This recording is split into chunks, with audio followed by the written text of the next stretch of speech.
From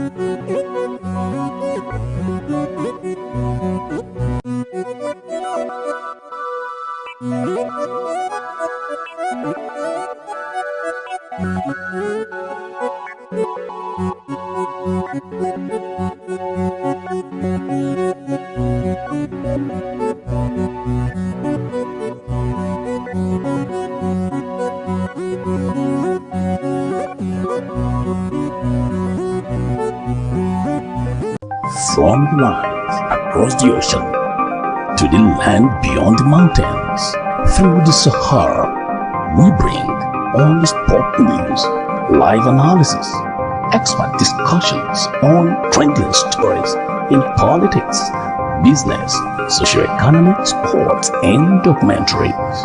So catch all your updates on the happenings around the globe. Stay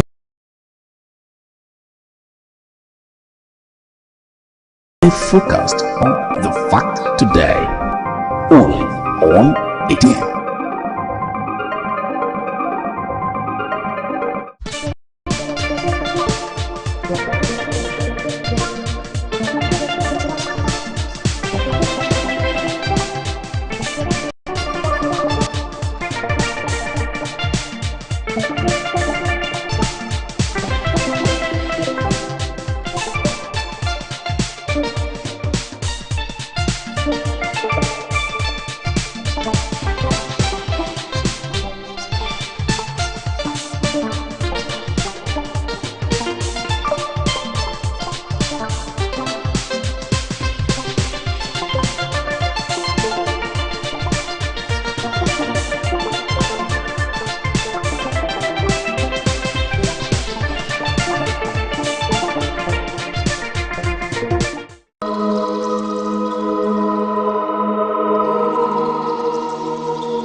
Welcome to yet another exciting edition of Sports Talk here on Atlantic Television Network. On this edition of the program, athletes set for 3rd Governor Diri National Wrestling Classic. Coming in from the wall of tennis, Novak Djokovic withdraws from the Paris Masters. CAF dropped 10-man short list for the Player of the Year. Details of these and many more will when we return from the break. Stay with us.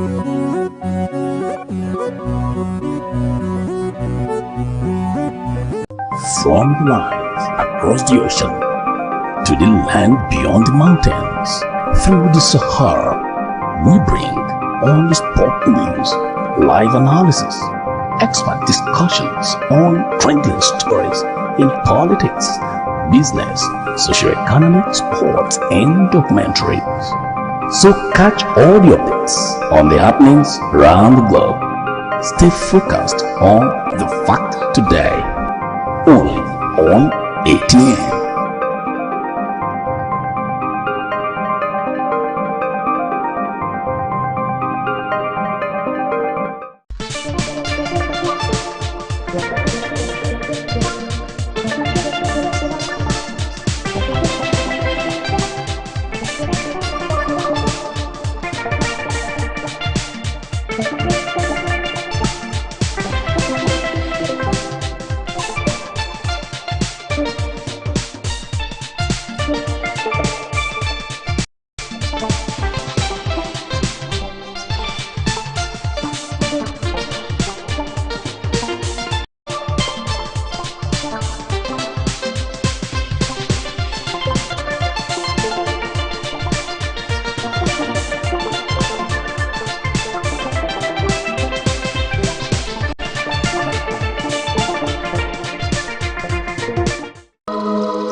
Welcome back, and I have Kingsley Emmanuel with me.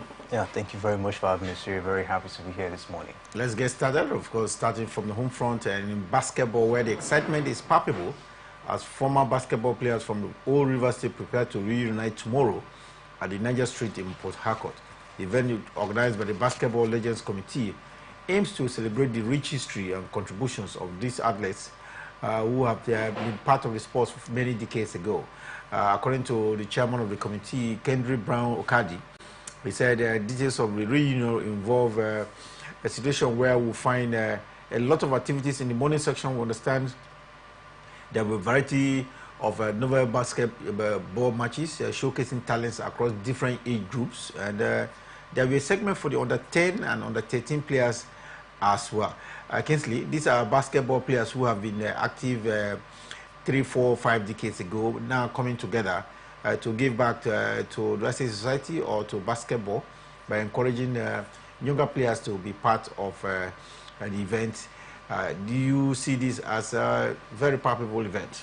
Yes, I think for me it's a good one. It's a way of, sporting our talent. It's a way of course, giving back to the society, as well. After playing sport basketball, for so many years, they have to see how they can also give back to the society by, sporting out young talents, from this one. I think for me, from what we're saying, it's going to be lovely. For me, the part I'm really interested about is the fact that, talents are going to be sported. And when you talk about River State in Nigeria, they are actually known, for basketball.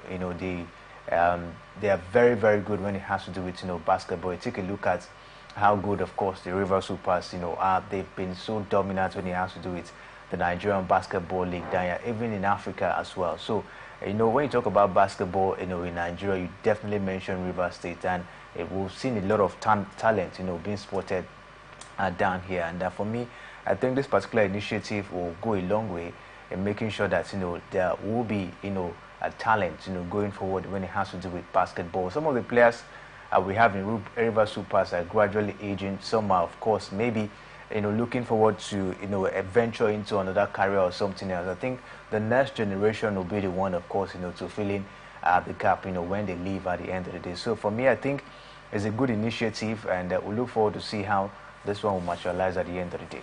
Good initiative. All basketball players are coming together to ensure that they keep the game alive, organizing tournaments for age group competitions, and of course using the opportunity to pep talk younger basketball players to be active and be part of the game. I did ask Caddy Brown yesterday about the not just organizing tournaments for younger athletes. Do we see these all basketball players, in the position of influencing policies and structures that is being put in place for basketball here in Nigeria? Yes, he talked about Musa Kida as the chairman of the Nigerian Basketball Federation. Yes, a former basketball player, incidentally a notable basketball player here in Port Harcourt many years ago as well. But we don't seem to see more of former basketball players in administration that could subsequently lead to policies that will ensure that we don't see them organize just tournaments once in a while, but be active in the running of the league here, basketball league here in Nigeria. Yes, I think for me, that was actually, of course, a good one, because when you take a look at it, that's the problem we have, when it has to do with sports down here in Nigeria. If you take a look at the different sporting federation, those we have at the helm of affairs are not people who have knowledge about that sport, are not people who are probably practice that particular sport, are people who are just been appointed just to oversee, activities in that particular federation, and they do not have the necessary, knowledge to carry out, the activities in that particular federation. And at some points, if you take a look at it, it has brought setback, it has brought retrogression, when it has to do with sport development in the country. And in a situation whereby we have people who have played the game, who understand what it takes, of course, to organize a basketball league, who understand what it takes to play a basketball game, and manning this position and putting up policies that could definitely take the game forward. I think at the end of the day, we'll definitely achieve a lot, because in a situation whereby these people are around, they probably put up the right ideas and see how we can take maybe basketball, maybe any other sport, down to the next level. We take a look at basketball in Nigeria. Yes, Busa Kida is one man who has been there. He's played the game. He understands what it means, to manage a basketball team or a basketball federation, and he has been there since. But I think if we have other people around who have also experienced what basketball is, at that stage, at the helm of affairs as well, for basketball down here, I think it will go a long way. I think they used to say that two better heads, of course, is actually two good heads are better than one. So for me, I think if we can see these basketball players being integrated into the federation, it will go a long way, in helping the growth of basketball down here in Nigeria. Not just basketball as well. If you can also see that in other sporting federations we have in Nigeria, I tell you, we'll go a long way in making sure that there's massive development when it has to do with sport. Take a look at some of the federations that are doing well, especially the Wrestling Federation, Handball Federation you could talk about, Volleyball Federation being handled by Nimrod. Samuel Cho is the president of the Handball Federation. Daniel Gali is the head of the Wrestling Federation. Let's take a look at how these federations are progressing. These are people who knows what it takes, to handle such a federation. That's why we're seeing massive growth. So for me, I think the integration of basketball players, would definitely go a long way, in helping basketball grow down here in Nigeria. Basketball players and former basketball players are putting themselves together, giving back to basketball, and we hope they can do some more apart from just organizing the tournaments and the activities for younger basketball players. And talking about basketball reminds me that the NBA is in a very beautiful section. They've started for the 2024-2025 basketball season in the United States of America. Denver Nuggets, we will not forget, this is the first game they had against Oklahoma City Thunders because Kingsley, 87 to 102 points. Denver Nuggets losing the first match at home against Oklahoma City Thunders. Not a very good result, for the Denver Nuggets side. We thought, of course, they were going to start the season, like house on fire. When you take a look at their performance last season, you definitely will expect more from them. They won the title. I think that was in 2022. Coming back next season, that was 2023. They couldn't actually defend the title they won last time. Both Celtics took that one away from them. But you take a look at it, at this point in time, a lot of expectation from them. Nikola Jokic, one man that has been, shouldering the burden of the side. But a tree cannot make a forest. That's one thing, of course, we should look at this point in time.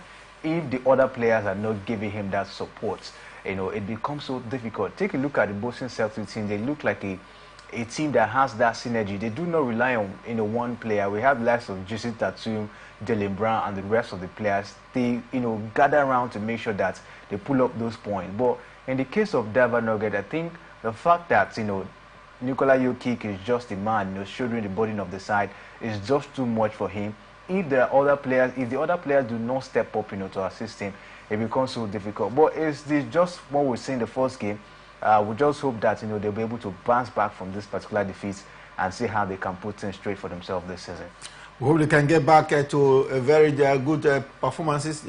Denver Nuggets, we saw them do well last season. One home loss that we saw last night, or the early hours of this morning, was the encounter between Washington Wizards and the Boston Celtics. Celtics made it a double win because they beat Wizards by 102 points to 122 points. This is their second game of the season. Impressive stats, of course, you see for the Boston Celtics, actually playing like a defending champion. Everyone has been saying that it's going to be difficult for Boston Celtics to come back, to claim, to defend the title they won last time. They won 2 games already. Yeah, they won 2 games already. That's an impressive stat. Early days. Yeah, early days, you see. But when you take a look at the momentum and the way they've gone about, their game, the way the players, of course, are looking so much energetic, you definitely want to give it up to them that, they're they are looking forward to see how they can defend the title this time. We saw them win in all the 4 quarters of this encounter. Impressive. Very impressive win for both in the Celtic. Let's hope that they will continue. A lot of people believe, yes, that they have the capacity to, continue. And meanwhile, talking about continuation, Minnesota Timberwolves beat their counterpart Sacramento Kings by 117 to 115 points. The Kings from Sacramento losing at home 115 to 117. Winners were the Timberwolves from Minnesota. Yes, I think for me, impressive one for Timberwolves from what we've seen. For Sacramento Kings, we saw that struggle, from them last season, and we thought, of course, maybe they were going to step up and see what they could do this time. But I think when you take a look at it, Timberwolves have that, impressive, performance, in that particular one, and we expected a lot, from Sacramento Kings, especially their man, Anthony Edwards, who had a little bit of an impressive performance in that game, but his best, of course, wasn't really, good enough at that point. So a lot of expectation from Sacramento, but for the Timberwolves, I expect them, of course, to step up their game than what we saw last season. If you take a look at that team, they're also one of the team that could possibly put up a very huge challenge. But where it matters most, you see them falter. So I will hope to see, the very best from them this season. Dallas Mavericks beat their counterparts from San Antonio by 120 points to 109 points. It's the first game of the season, and Sacramento Kings, the Mavericks from Dallas took advantage of their home game to win the very first for 2024-2025 basketball season. Impressive one for Dallas Mavericks, and we, of course, expect more from them this time around. From what we're seeing, I think they're looking very, very much, fantastic. They tried last season, but their best was not good enough. Talk about their man, Luka Doncic.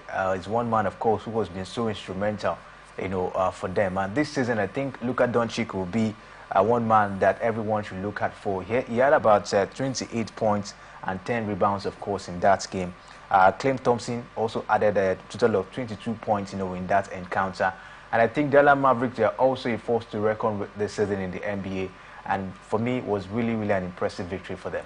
Dallas Mavericks in their first game winning on all the 4 quarters, so quarter 1 and 2, 3 and 4 as well. So I think they look good. Let's see what they will do this season in NBA basketball. Away from basketball now, let's quickly go to wrestling, where over 800 athletes and 200 officials are to take part in the 3rd edition of the Governor Doyediri National Wrestling Championship, built for the 3rd of November through to the 10th in Yenegua. Kingsley, this is interesting. This is the 3rd edition. We've seen the first and the second look good.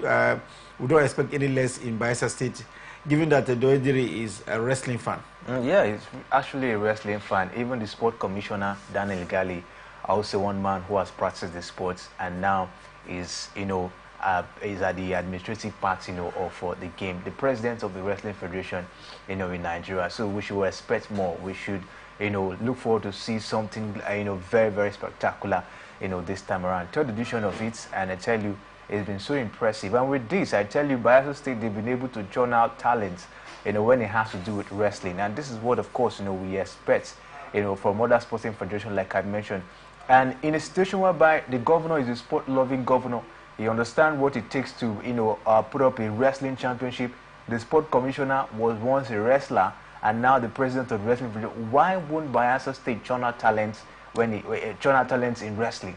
That's the big question. So that's what I've been talking about. We having people who have actually gone through these different sports, being at the hem, of affairs, and that's why we're seeing Bayelsa State doing so well. They, churn out talents so much that I tell you, it will be difficult for other states down here in Nigeria to compete with them. We look forward to see an interesting wrestling festival. Bayelsa State hosting 25 other states in the what we tagged preparing champions for the future of wrestling. We hope that this will see the kind of festivities we saw of the first and the second edition, all at the Samson Siasia Stadium in Yenegua. Like we mentioned to you, from the 3rd to the 10th of November, it will be a beehive of activities, wrestling activities in Bayelsa State. Igali, like you mentioned, they are an Olympian in wrestling and knows what it takes to get wrestlers together. A lot has been said about how his tenure as the president of the Wrestling Federation of Nigeria has brought some kind of success to the sports and recognition to the sports of wrestling. Away from wrestling, let's quickly go to boxing and the 2024 Lagos Individual Boxing Club Championship. We'll see some notable boxers, of course, young ones who are very determined to make progress in the sports of boxing. We need to have young boxers take over from those who have completely aged in the sports, and this is the way to go, organizing a championship, boxing championship for young wrestlers, our boxers. Yes, I think for me it's a good initiative at this point in time. When you talk about boxing in Nigeria, we've seen a very huge decline, and from what we've seen so far, I tell you, it was then time that the Boxing Federation really have to step up, one, in terms of looking out for talents, two, putting up the federation in order, and three, hosting tournaments like this so that we can possibly see these boxers competing. In a situation whereby year in, year out, we don't see any boxing championship, there is no way you can be able to spot our talent. But I think this initiative from the Lagos State government, I think, is a good one. At this point in time, we should be looking forward to see how we can, get boxers that could possibly give us that good representation, maybe at the Olympics or any other global competition. We saw what happened at the last African Championship, where Nigerian boxers, they put up a very impressive performance after a very long time, and I think we have to go back to those old days of boxing down here in Nigeria, where, of course, when it has to do with boxing, Nigeria was the force, to reckon with. But this time that's the reverse is actually the case. So if we can go this direction, putting up tournament like this, we see boxers comes up and try to put up, their strength at the end of the day, and in that we can be able to spot our talent. So for me, I think it's a good initiative, and we hope that talent will be spotted in this particular one. Looking forward to seeing talent that will spring up from the boxing championship ongoing in Lagos. And now let's go to cricket and talk about cricket. Over 300 girls are set to participate in the Nigerian Cricket Federation's Women's Cricket Festival scheduled for today in FCT Abuja. According to the coordinator of this event, we understand this has been sanctioned by the International Cricket Council, and I think this is the way to go, having championships that have been sanctioned by the world body. Yeah, I'll tell you, it's a very impressive one, and I'm really impressed with the way cricket has gone in the country. I tell you, it's been a very, very impressive one under your Pata.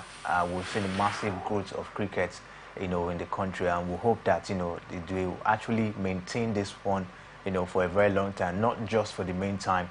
And I think this particular championship is also a means of taking the sports to another level down here in Nigeria. So we'll just keep our fingers crossed and see how this one unfolds. Teams from Edo State, Kogi State, Gombe, Akwa Ibom, Lagos, and Ekiti State, not forgetting Kaduna, are all participating in this tournament, which is expected to be run from today till Sunday at the Mushuda Biola Stadium in Abuja.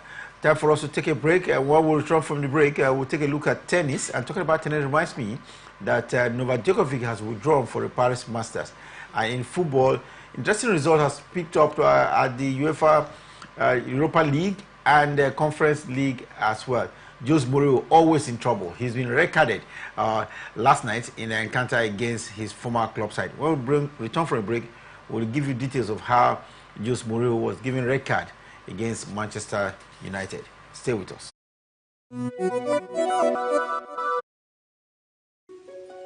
The people of Maiduguri need your help. A catastrophic flood has engulfed the city, leaving over 1 million residents stranded and fighting for survival.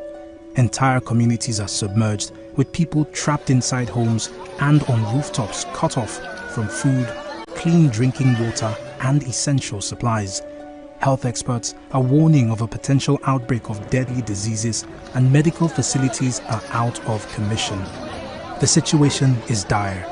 Helicopters, boats, and high-riding trucks capable of navigating the treacherous, waterlogged areas are urgently required to reach the countless men, women, and children still awaiting rescue. The Nigerian media is issuing a desperate plea to the government, humanitarian organizations, international actors, and citizens across the nation. Step in now, before it's too late. For more information on how you can help, contact Professor Usman A. Tar, the Honorable Commissioner for Information and Internal Security, Borno State, on 0809-233-3955. Every second counts. This is powered by Atlantic Television Network.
Welcome back. Sports Talk here on Atlantic Television Network, and it's getting more interesting here with latest development coming from other sports. But let's first start with tennis. And Novak Djokovic, former world number one, has withdrawn from the upcoming Paris Masters, possibly marking the end of his 2024 season.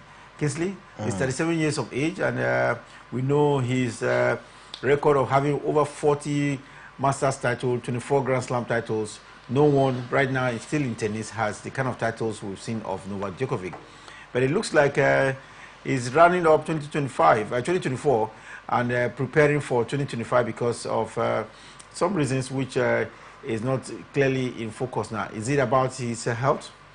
Not really about his health. I think at this point in time, Djokovic has not, this season especially, he hasn't really gotten it, rosy, apart from the gold medal he won at the Olympic Games. This is for a very long time. The year is almost coming to an end. In fact, the year is almost coming to an end, and for a very long time, Djokovic did not win a Grand Slam title. Yeah, last time he won a Grand Slam title was way back in 2017. And that's a really long time. That's just about 7 years now. He's struggling. The first time in 7 years that he will not win a Grand Slam title. A struggling one for him at the moment, and at this point in time. And I think he's been too selective, when he has to do it, the tournaments he plays. Maybe age is gradually telling on him at this point. His body is not really giving him that opportunity, to play as before. He's 37 years of age. Of course, you will see injury can also come in at some point. So he needs that time maybe to rest and select, some tournaments, to play at this point in time. So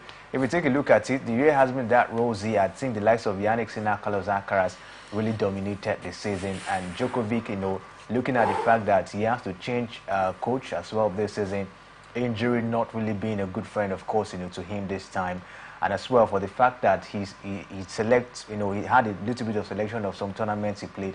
I think that also affected. If you take a look at it, he has dropped even in the ranking, now ranked number 4. That's not a place, of course, we expect to see Novak Djokovic, where we're seeing the likes of Zverev even topping him, at this point in time, in the ranking. So for me, I think apart from the gold medal he won at the Olympics, nothing really much about Djokovic this. And it's so sad that he's missing, this last Masters, championship that will be coming up.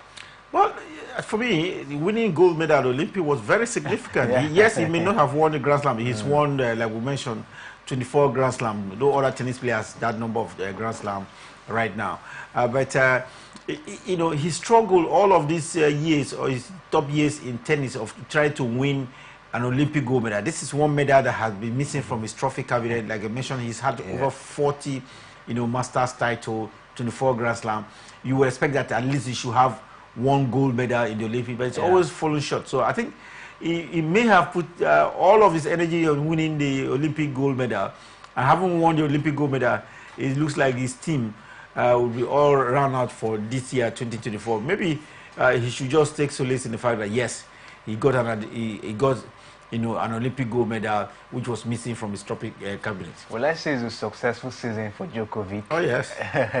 All right, so I think we have to take it that way because I think that was a very huge achievement. He has been looking for this Olympic gold medal for a long time. For a very long time. So, if at the end of the day, yes, he's not number one in terms of the ATP ranking, hasn't won a Grand Slam this year, but I think that Olympic gold medal as well, is something for him to cheer up and prepare for next season. While still in tennis, Katie Butler and Jack Draper, remember both of them, both male and female #1 tennis player in England, are looking forward to ending the season well because they have reached the 4th round of the WTA Tour quarterfinal for this year. Let's hope that we can get the best of these two British #1 player, both in the male and the female category. They're powering on in Vienna.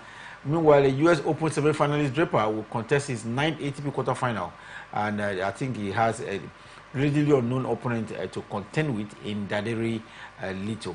Let's hope that he will be able to go past him out there. And now let's quickly go to Formula 1. Kesley, Sergio Perez has admitted having a terrible season as he heads to his home race in Mexico. This is just about 4 races to the end of the season. Sergio Perez is not in the mix so far, but he's going back to Mexico. He is from Mexico, and it's a Mexico event. Can he get something better from his home front? Maybe, but I tell you, it's going to be a tough one. Taking a look at the way McLaren they step up. London Norris looking forward to see how he can take up the Drivers' Championship from Max Verstappen. It's been a huge struggle, for Perez this season. In the last 13 races, from what we're seeing, I think he hasn't finished above 6th position. That's a very poor one, with a car like the Red Bull, car. You're supposed to do better. Take a look at what Max Verstappen, of course, is doing. Still at the top, despite some of the hitches they now have, in the Red Bull car. So a lot of expectation from Sergio Perez, and I think from what we saw, the team wanted to drop him at some point due to his poor performance. We understand there's a certain man talking about, Lawson, who is actually coming up, of course, for Red Bull. But I think for me, if Perez did not step up his game before the season comes to an end, Red Bull might actually have to let him go because of the poor performance we've seen from him so far this season. Talking about Formula 1 this season, it has to be Max Verstappen and Lando Norris. Lando Norris has come into the mix this year and looking very strong as well. You cannot ignore the achievements of Lando Norris with just about 4 races to the end of the season. Yeah, of course you can't, because when you take a look at it, nobody saw him coming this far, especially this season, for McLaren. Everyone thought it was going to be maybe the Lewis Hamilton, Max Verstappen competition, but all of a sudden, from nowhere, we saw Lando Norris, getting into that particular mix. And I think for me, it's a good one. I think seeing another person, coming up in this particular one, actually makes the competition look better. Yeah, in the last 2 years, it looks like it was going to be only Max Verstappen and all that. Now, Lando Norris has jumped into the mix, and he's doing so well. Let's see how he will end up in the last 4 races of the season. From Formula 1, now let's go to football and talk about football. On a local front here, the Nigerian Premier Football League has seen licenses of newly registered players, about 9 club sides withdrawn. What could be the reason behind the withdrawal of licenses of players from 9 Premier League club sides here in Nigeria? This is a situation. This has been lingering for a very long time.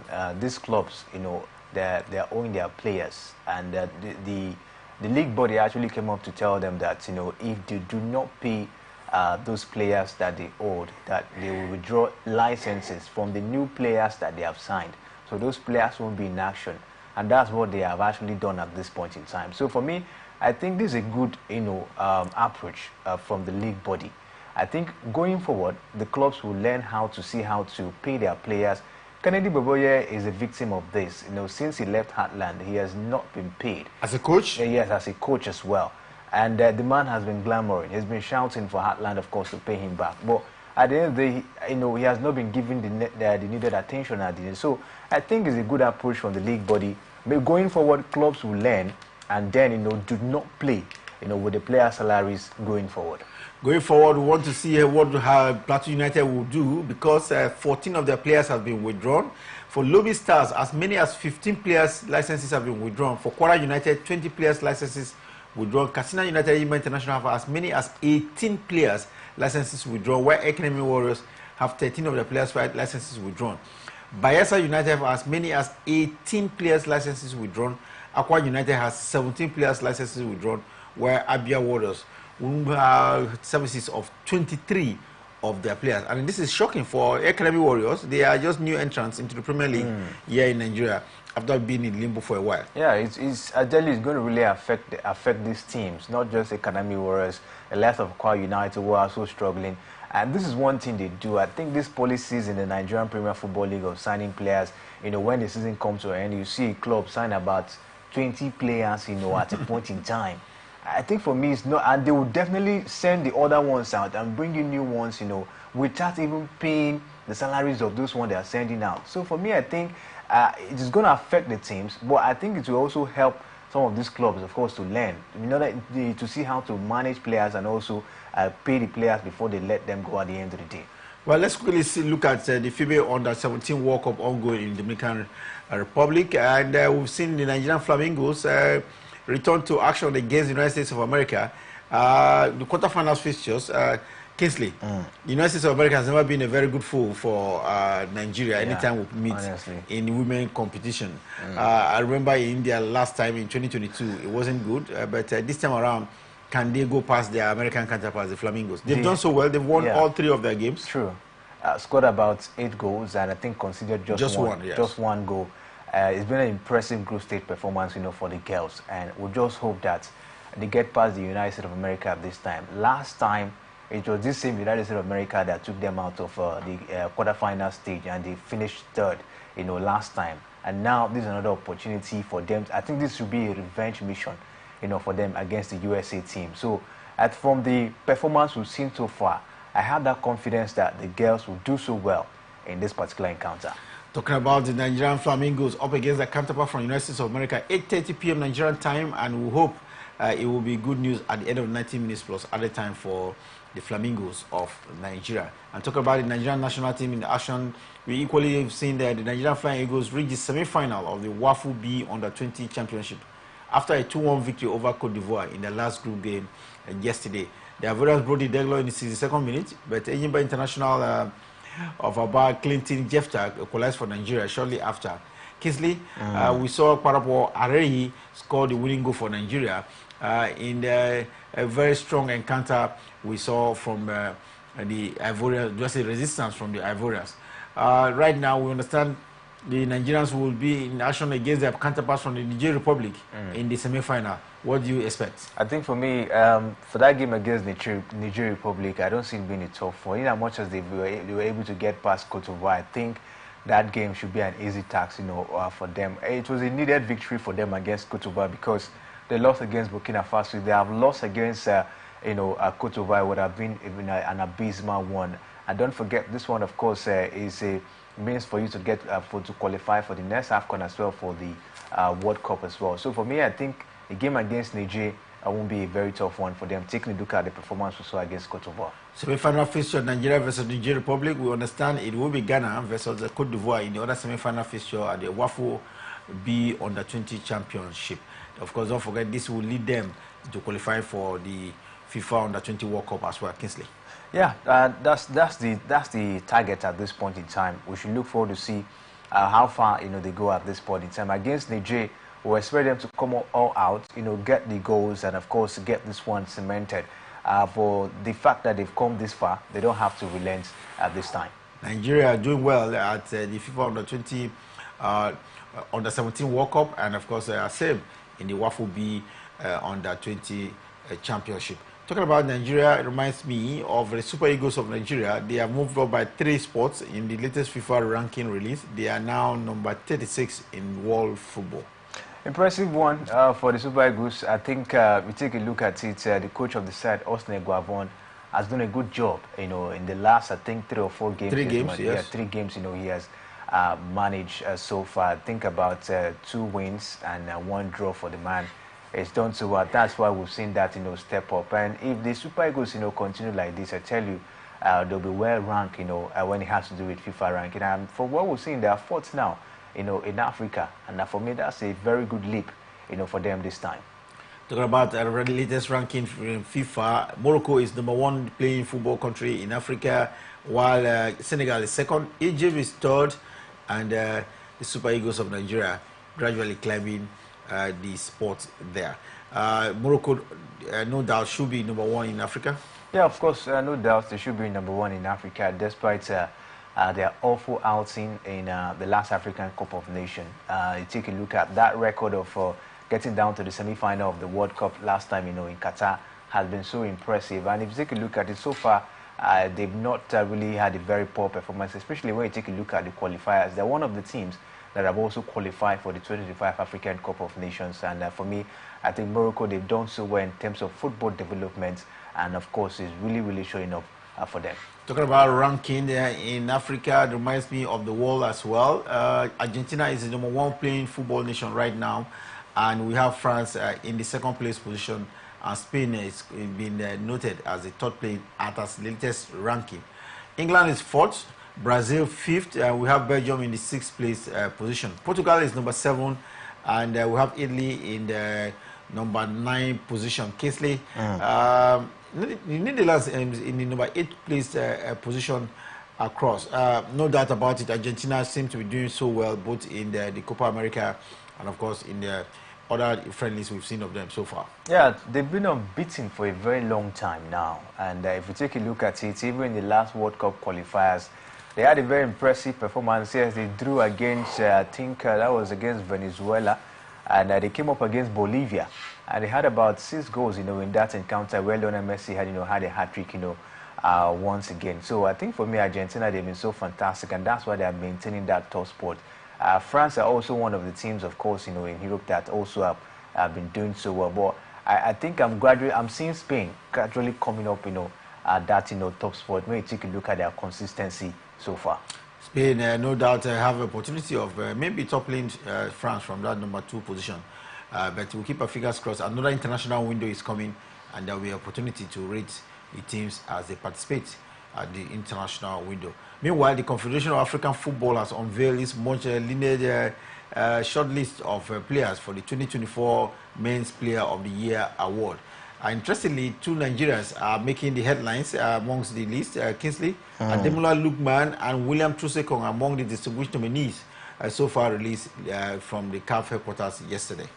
As for me, it's a lovely one. It's a lovely one that Ademola Lookman is one man who has done so well, won the Europa League last season, and of course we saw what he did in the AFCON. He scored about 4 goals, for the Super Eagles of Nigeria in the African Cup of Nations in Ivory Coast, and we've seen also his impressive performance in the African Cup of Nations qualifiers so far, and currently he's doing so well with his Atalanta team, in Serie A. So for me, it's the man merit, to be there. William Trusekong is one man who has actually shown his progress so far in African football, for a few years now. Also, how he was able to, help the team get to the finals of the African Cup of Nations in Cote d'Ivoire. Still, putting up that impressive, performance, of course, especially for the national team.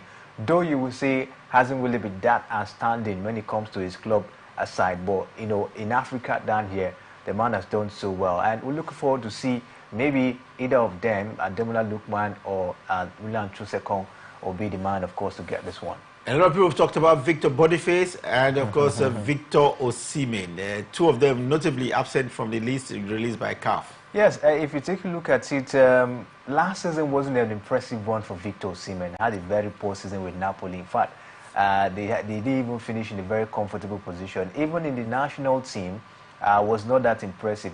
In the AFCON, Osimhen was only able to register just 1 goal. He had so many chances and couldn't convert them. Some of the goals he scored were ruled up for offside and all of that. So it was not a very good AFCON, experience for Victor Osimhen. And so far so good. He has not been so consistent, in last season as well. This is not until he got to Turkey now and started putting up, the goals. For Victor Boniface, I expected him to be in that list. Not probably winning the award, but I expected Victor Boniface to be in that list. Take a look at his performance with Bayer Leverkusen last season. They won the German Bundesliga last season. They won the DFB Pokal as well. Played about 36 games, scored about 21 goals, for his club side. I think for me, that of course is an impressive record for the man to be in that particular list. Yes, we understand he didn't play the AFCON. He came down for the, I think, preparation, and he sustained an injury and he has to go back to Germany. He was not in Ivory Coast to play the AFCON. Maybe if he has played or probably joined the team to Ivory Coast and getting down to that final, he would have been there. So I feel so sad. I expected Victor Boniface to be there, but I think CAF actually put up the list based on what they think should be there. Well, let's hope that they will have better luck next time. But the CAF award is not restricted to only players. We understand coaches and, of course, the team of the year will be under consideration on our program Sports Extraordinary. We'll take a look at the teams that have been nominated for Team of the Year, and, of course, the coaches. Former Nigerian coach, Coach Pesero, seem to be in the mix, and I'm sure a lot of Nigerians will be interested in what happens in that category. Now, let's quickly go to Europe because we're running out of time, and the Europa League and the Europa Conference League matches were on last night across Europe. Interesting results, but one result of note was what happened in Turkey last night. Fenerbahce took on Manchester United, and we saw Manchester United score first, and Fenerbahce found a way to equalize to make it 1-1 in added time, in full time plus added time. But there was an incident in that encounter that has taken the headlines. Jose Mourinho, I think around the half-hour mark, was given a straight red card, and as usual, you trust that Jose Mourinho will not just take a card and just walk down the dressing room. He had an altercation with the referee who, according to Jose Mourinho, gave him an incredible excuse. He said the referee told him that he kept an eye on the penalty spot and at the same time saw what he was doing on the touchline, and that's the reason why he was given a red card. And Mourinho was like, "Oh, you are such an incredible person, superhuman, to keep your eye at the same time on the penalty spots and at the same time see what was happening on the touchline." But he's been given a red card.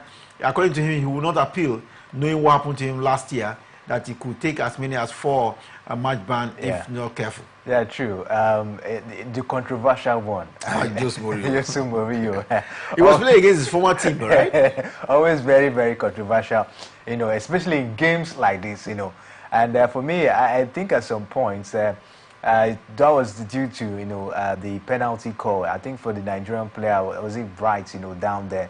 And Mourinho, of course, was he was not happy with that decision of the center referee, and he has to he flamed up, in that encounter. Of course, Mourinho, when the decision doesn't go his way, or when he thinks that the center referee do not put up a very good decision, you always see him, put up a flame up. You saw what happened last time, I think, in the Europa League final between AS Roma and Sevilla. That was a very, very huge one we saw from him. He was so controversial in that particular one that he has to say some words and some ugly words to the center referee, and that's what it is. I think Jose Mourinho will still be the man he is. If he does not agree with you, then he won't agree with you. But it was a little bit of a fair game we saw between Fenerbahce and Manchester United. Talking about a fair game, there was excellent save there by Onana. Yeah. Double save in that fixture, and it doesn't come easy. The only person we've seen of double save was Raya of Arsenal in the UEFA Champions League, but we've seen clear double save that was nearly impossible for Onana there, and I think for once Onana seemed to have redeemed. But he's been impressive for Manchester United this season. Yes, he's been so impressive for United. I think last month he won the Manchester United Player of the Month award, and also got, I think, was it the League award as well. So for me, Onana has been so impressive. I think what United need now to help Onana is to at least equip the defense, give Onana good defense. At the end of the day, I think Onana will actually prove himself at Manchester United. So since he came to United has been struggling, and he's been conceding so many goals. And a lot of persons who do not take a look at it critically will think Onana is the problem. But at some point, the Manchester United team is not really good enough to help the man in goal. Well, just one result because we ran out of time. We'll take just one more result, and this one is coming from the UEFA Conference League. It was Chelsea who traveled all the way to Greece and then defeated Panathinaikos by 4-1. Chelsea scoring many goals in this competition so far? Yeah, definitely, it's been an impressive one. We saw them feeding, some of their second team, in this particular one. They didn't play with much of their first team, players, and that's to tell you how far Enzo Maresca has gone in building and making sure that this Chelsea side look. He made 11 changes yes. against the team. Yeah, 11 changes in that game. So was really an impressive one, of course, for Chelsea. So far, so good. It's really been an impressive ride for them in the UEFA Conference League. We'll bring you results of all of the matches that were played in Europa League and of course Europa Conference League matches on our program Sports Extraordinary, coming up at 6 p.m. Nigerian time here on Atlantic Television Network. Until then, remember, peace and unity are clearly pathways to progress. Always enjoy here on Atlantic Television Network.